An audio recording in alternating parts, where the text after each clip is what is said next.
చక్కని చందమామ కథలు. పిల్లలు, ఈరోజు చందమామ కథ పిచ్చిక గూడు. పూర్వం ఒక నూలు వడికే అతనికి రూపవతి అనే ఒక కూతురు ఉండేది. ఆమె పేరుకు తగ్గట్టే చాలా అందంగా ఉండేది. తన అందాల కూతురిని ఏమైనా సరే రాజుకిచ్చి పెళ్లి చేయాలని అతను బలాట పడేవాడు. అయితే అతడి భార్య మాత్రం అనేది, రాజు ఎక్కడా, మనం ఎక్కడా, మన పిల్లని ఆయన పెళ్లి చేసుకుంటాడా, వెర్రిమొర్రి ఆలోచనలకు పోకుండా మంచి పిల్లవాడిని చూసి పెళ్లి చేయండి అనేది. కానీ అతడు మాత్రం ఆమె మాట తోసేసి అస్తమానం ఈ సంగతే ఆలోచిస్తూ ఉండేవాడు. ఇలా ఉండగా ఒకనాడు ఆ పట్టణాన్నేలే రాజు దగ్గరికి ఒక మంచి వస్త్రం నేసి తీసుకెళ్ళి బహుకరిస్తాడు. రాజు దాన్ని స్వీకరించి మెచ్చుకుంటాడు. ఇంకా అడుగుతాడు రాజు, ఏమిటో విశేషాలు అని.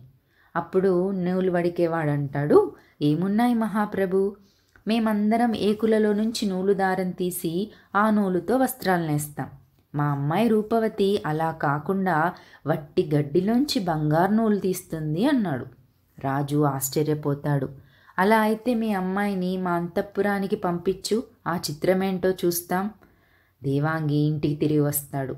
అంటే నూలు వడికే అతను భార్యతో జరిగిన సంగతి చెప్తాడు. అప్పుడు ఆమంటుంది, అయ్యో, ఇటువంటి విడ్డూరపు కోతలెందుకు కోశారు? ఎక్కడైనా విన్నామా కన్నామా? లేనిపోయిన బొడెద ఒకటి తెచ్చిపెట్టారని బాధపడుతుంది. ఓసి తెలివి తక్కువ దద్దమ్మా, మన పిల్లని ఏదో విధంగా తన వద్దకు రప్పించుకునేందుకే నేను ఈ పన్నాగం పన్నాను. మన రూపవతి రాజుగారి అంతఃపురానికి వెళ్ళి ఆయన కంటపడితే తన అందానికి ఆయన ఆశ్చర్యపోయి గడ్డి మాట, బంగారు నూలు మాట మర్చిపోతాడు. పెళ్లి ముహూర్తం పెట్టమని బ్రాహ్మణుడికి వెంటనే కబురు చేయించేస్తాడు అని తన కూతురికి చక్కగా అలంకరణ చేయించి గుర్రబగ్గీలో కూర్చోపెట్టించి రాజుగారి కోటకు పంపిస్తాడు. రాజుగారు రూపవతిని చూడగానే అతను ఊహించింది ఏమీ జరగదు. ఒక రాట్నము, కదురు, గంపెడు వట్టిగడ్డి ఆమె ముందు పెడతాడు. అంటాడు, నేను మళ్ళీ సాయంకాలం వస్తాను.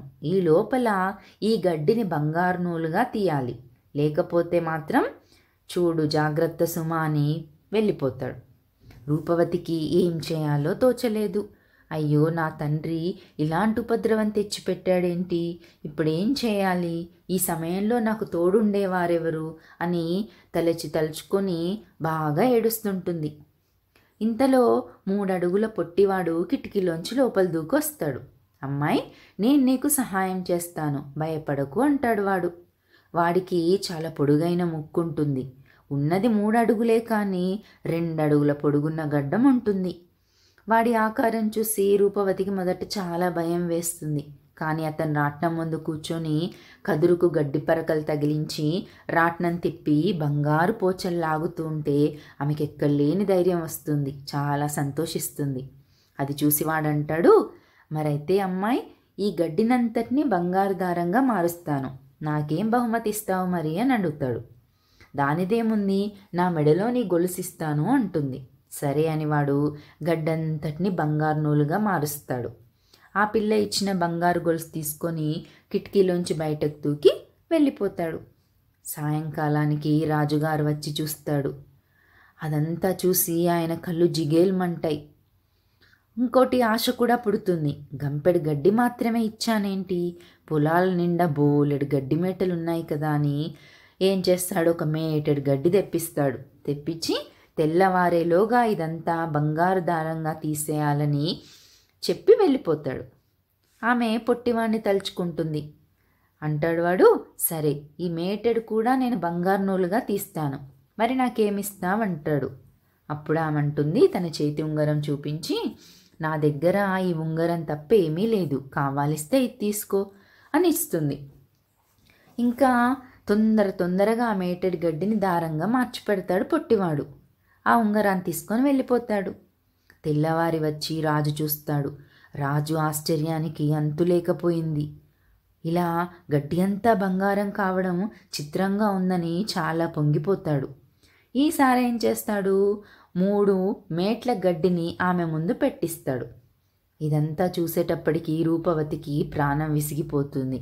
ధైర్యంతో అంటుంది, ప్రభు, ఎన్నాళ్ళు ఇంకా ఇలా దారం తీయాలి అని అడుగుతుంది. అలా అడిగినందుకు రాజుకి ఆమె మీద కోపమేం రాదు. ఆయన అంటాడు, ఈ 3 మేట్ల గడ్డి తీసేయి చాలు అని చెప్పి వెళ్ళిపోతాడు. రాజు వెళ్ళడంతోనే మళ్ళీ పొట్టివాడొస్తాడు. అంటాడు, మీ రాజు రాజ్యంలో ఉన్న గడ్డినంతటిని బంగారంగా మార్చేసి పశువులకి గడ్డి కూడా లేకుండా చేయగలను నేను, మరి నాకేమిస్తావని అడుగుతాడు. ఏమీ చెప్పలేక రూపవతి ఏడుస్తుంది. నా దగ్గర ఇంకేమీ లేదు అంటుంది. ఆ పొట్టివాడంటాడు, ఈ గడ్డినంతటినీ బంగారంగా మారుస్తాను. రాజు అది వచ్చి చూసి మెచ్చుకొని నిన్ను పెళ్లి చేసుకుంటాడు. తర్వాత నీకో కొడుకు కూడా పుడతాడు. ఆ కొడుకు నాకు ఇస్తానంటే నీకు నూలు తీసి పెడతాను అంటాడు. రాజు నన్ను పెళ్లి చేసుకొని నా కొడుకంటూ పుడితే కదా వీడికి నేను ఇచ్చేది.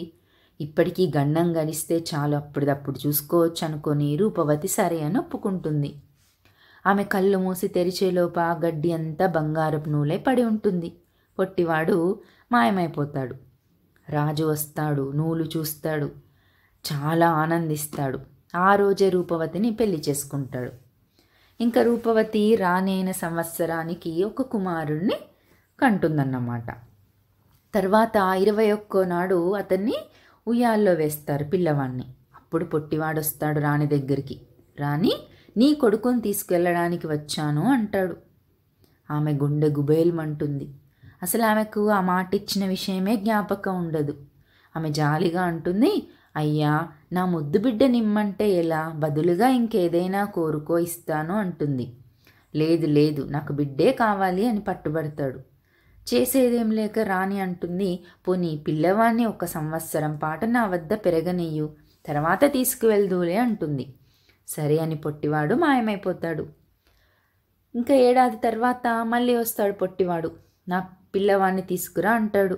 ఇప్పుడు రానంటుంది, అయ్యో, బిడ్డ ఇప్పుడిప్పుడే పాకుతున్నాడు, కాస్త తప్పతడుగులు వేస్తుంటే చూడాలని ముచ్చటగా ఉంది, ఇంకొక ఏడాది పోనీయు అంటుంది. సరే అని చెప్పి వెళ్తాడు పొట్టివాడు. సరిగ్గా మళ్ళీ సంవత్సరానికి వస్తాడు. అప్పుడు రాణి అంటుంది, బిడ్డడి ముద్దు పలుకుని వినకుండా ఎలా ఇచ్చేను, ఇంకొక ఏడాది పోనీయు అంటుంది. ఈసారి పొట్టివాడి కోపం వస్తుంది. ఏం నీకు వేలాకోలంగా ఉందా? అసలు నేను ఎవరిని అనుకుంటున్నావు? భూతాల్లోకెల్లా గొప్ప భూతాన్ని. ఏదో కర్మ బాలేక మా వాళ్ళకి నాకు పేచి వచ్చి ఇలా వచ్చాను, లేకపోతే భూతాలకు రాజును కావలసిన వాణ్ణి. నా కోపం తెప్పిస్తే నిన్ను, నీ బిడ్డను, అందరినీ మింగేస్తాను తెలుసా అంటాడు. అప్పుడు రాణి మాట మార్చడానికి అంటుంది, భూతరాజా, నీకు మీ వాళ్ళకి ఎందుకు పేచి వచ్చింది అని. వాడికి ఆ మాట అనేటప్పటికంటాడు, అదంతా నీకెందుకులే, అయినా పాడు పిచ్చుకలు చేశాయి పనంతా. నేను నిద్రపోతుంటే ఆ పిచ్చుకలు ఎక్కడా స్థలం లేనట్టు నా గడ్డంలో గూడు కట్టుకున్నాయి. అయినా ఎందుకులే ఈ గొడవ నీకు, మళ్ళీ వస్తాను, అప్పుడు నీ పిల్లవాడిని ఇచ్చేయాలి అని చెప్పి వెళ్ళిపోతాడు. ఇంకా సంవత్సరం గడిచిపోతుంది. రాణిగారి అబ్బాయికి మాటలు కూడా వస్తాయి. చిన్న చిన్నగా మాట్లాడుతుంటాడు. భూతం ప్రత్యక్షమయ్యి గడ్డం సవరించుకుంటూ అంటాడు, ఇచ్చేయి పిల్లవాణ్ణి అని. ఆమెకి ఏం చేయాలో అర్థం కాక ఏమీ పాలుపోక ఏడుస్తూ పిల్లవాడిని చూస్తూ ఉంటుంది. పిల్లవాడికి అదేమీ అర్థం కాదు కదా. ఆ పైన దుంగలు దూలాలకేసి చూస్తూ, అమ్మా, పిచ్చుకగూళ్ళు పిచ్చుగూళ్ళు అంటాడు. రాణి పైకి చూస్తుంది. అక్కడ పిచ్చుగూడు కనిపిస్తే ఆమె అంటుంది, అవునరా నాయన, పిచ్చుకగూడు అంటుంది. దాసి వాళ్ళంతా కూడా అవునమ్మగారు పిచ్చుకగూళ్ళు అంటారు. దాంతో పొట్టివాడు కోపం తెచ్చుకొని, ఏంటి, నన్ను పిచ్చుగూడని ఉడికిస్తున్నారా? మీకు ఈ పోయే కాలమే వచ్చిందా? మా భూతాలన్నిలా ఏడిపిస్తున్నాయనే నేను అక్కడి నుంచి వచ్చేసా అని అరుస్తాడు. పిచ్చుగూడంటే ఆ పొట్టివాడు ఉడికిపుతాడని అర్థమవుతుంది. ఇంకప్పుడు రాణి పిచ్చుగూడు పిచ్చుగూడు అని చప్పట్లు చరుస్తుంది. దాసి వాళ్ళందరూ కూడా పిచ్చుకగూడని ఎగతాళి చేయడం మొదలు పెడతారు. పొట్టివాడికి చాలా కోపం వస్తుంది. ఉడుకుబొత్తనం వచ్చేస్తుంది. నన్ను మీరు ఇలా అవమానం చేశారు, నేను ఇంక ఇక్కడ ఉండను అని చెప్పేసి వెళ్ళిపోతాడు. ఇంకెప్పుడు కూడా అతను మళ్ళీ కనిపించడు.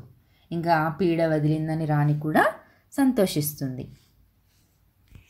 పిల్లలు, ఇంతటితోటి కథ కంచికి మనం ఇంటికి.